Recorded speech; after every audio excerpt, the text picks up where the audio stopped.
Hi everyone, howdy, it's Leslie Hessler with your Biz Rules Business Coaching, and we're coaching from the carpool.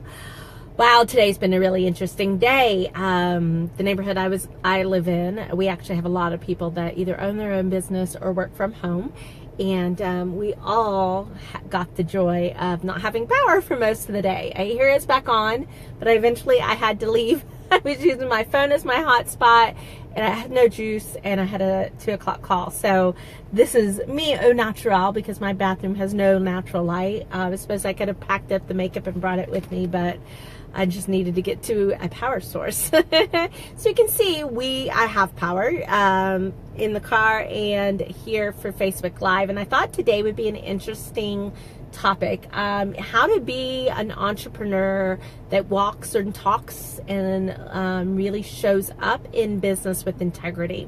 And I thought we could go through a couple of things.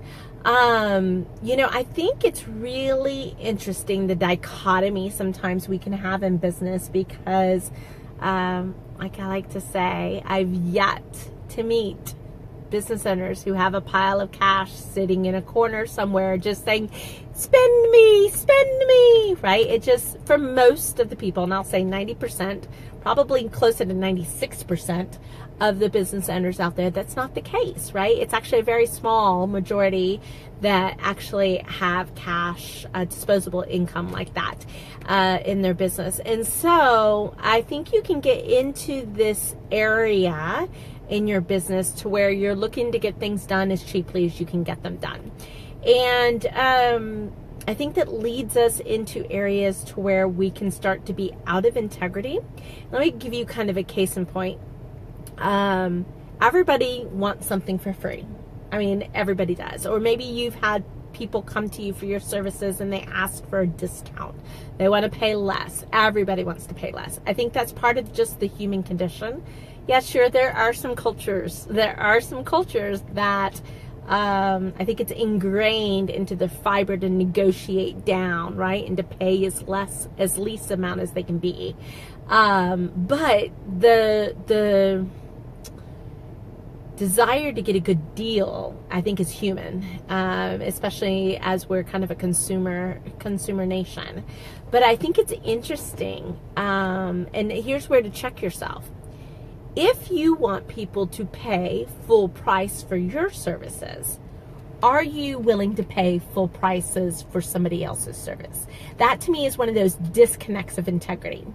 If you would like people to return your calls, are you returning other people's calls? Not, that's a disconnect in integrity. And I've been talking with a variety of companies in the last couple of months, and it's interesting because everybody gets into the sales conversation. Everybody wants an answer, and it's funny because I'm like, don't worry, I'll give you an answer, because I want answers, right? I'm not attached to a yes or no. I just want to know so that I can close that loop and move on from life. And it is funny sometimes when I get into companies who business coaches can have a bad rap about wanting stuff for free, which I just don't understand. I don't understand if I coach my clients to charge for the value that they provide, to deliver on that value, and not to necessarily discount for the sake of cutting the price, but actually be able to, maybe you can change scope if price truly is an issue and you can bring things down. If I'm coaching businesses on how to do that, don't you think I need to do the same, right? And I need to not be looking for discounts.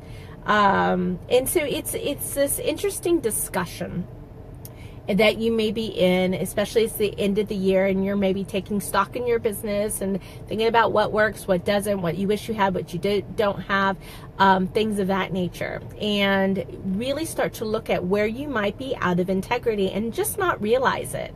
I find a lot of people don't realize that. One of the best things that you could do right now is actually write down like the 10 commandments of an ideal client. And write down those 10 ideal client things, like behaviors and decision making and quickness of thinking and degree of honesty, degree of communication, all of those things that you might define as an ideal client. And then See if you live up to them. Because it's really, I think when it's off, sometimes it's because we're living what we are receiving, or what we put out into the world as a client comes back to us with our clients. And I think you can shift some of that. You know, some of this is mindset. We've been a little bit on the conversation of mindset and how it plays into business, because it really, you can give two people equal businesses with equal opportunity, but one has a great mindset, one has a negative mindset, and you'll have two different results. And it will come down to a lot of just what you believe and what you're living. So, you know, that's one of those things that I think you really have to sometimes have an outside set of eyes look at and say, look, hey, I hear what you tell me that you want, but then I see this over here and it's incongruent. Why don't we shift this a little bit so that when you're asking people to have the same behaviors, you're actually living in integrity and you can stand behind it and you can present it and have the confidence with it that is really sometimes all that's needed to get somebody to say yes to you from a sales perspective. So, you know, that's one of those things that I like to do with my clients, is just really be that extra set of eyes. You know, somebody else that's been there, has walked down a million paths, who's had some great clients and some poor client fits that really were negative impact to the business, more so than the positive impact of the income. So if that's what you're looking for, you know, let me know. Reach out to somebody and just get a second set of eyes, because you might be surprised. You might find out you're A-okay. Right? You just need to keep on keeping on. And occasionally I tell people that. You might find out that you're just, you know, 6 inches from gold? Right? You're almost there. You just need to go this extra 6 inches. You'll be right there. Or you might find out that you've got a few more holes. But knowledge and the awareness of these things really is kind of like step one to being able to shift it and create a different kind of business for yourself next year. So that's it for today, guys. If you would love an extra set of eyes on your business, just message me, comment down, say I need your eyes down below in the comments, and I'll be happy to reach out to you and we'll see what we can work out as far as a conversation. But that's it for today, guys. I hope you're having a profitable day. I hope you did not have to suffer without electricity, although that's a first world problem. It really isn't that bad. It makes for a quiet day. And that's going to be all for today. So this has been Leslie Hassler with Your Biz Rules Business Coaching from the Carpool. We're here most Monday through Fridays between 2:30 and 3. If you like this episode, just like it, share it, comment below. I'd love to have feedback on our episodes. It's how we know what we're doing well and what we need to keep doing. So that's it for today, guys. Have a great one, and I'll talk with you soon. Bye.